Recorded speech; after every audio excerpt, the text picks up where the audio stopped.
شکر گزاری نعمتوں کا جال ہے جو انہیں کبھی بھی فرار نہیں ہونے دیتی۔ جب درد تھا تو وہ یاد تھا، جب سکون ملا تو وہ بھول گیا۔ ہماری فطرت بھی کتنی عجیب ہے کہ جب پاؤں پہ کانٹا چبھتا ہے تو آسمان سر پر اٹھا لیتے ہیں، جب زخم بھر جاتا ہے مرہم لگانے والے ہاتھوں کو ہی بھول جاتے ہیں۔ سورہ یونس کا پیغام 11ویں روزے 11ویں سحری دسترخوان سے انسان کو جھنجھوڑ دیتا ہے۔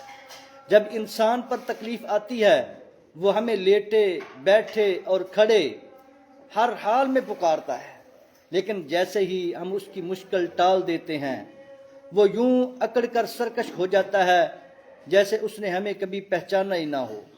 یاد رکھیں، تنگی میں مانگنا ضرورت ہے لیکن آسانی میں یاد رکھنا محبت ہے۔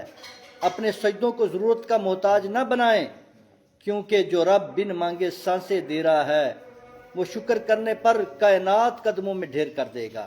اللہ کو تب یاد کرو جب تم خوشی میں ہو، وہ تمہیں تب یاد رکھے گا جب تم مشکل میں ہوگے۔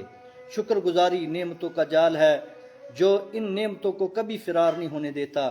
جب درد تھا تو وہ یاد تھا، جب سکون ملا تو وہ بھول گیا۔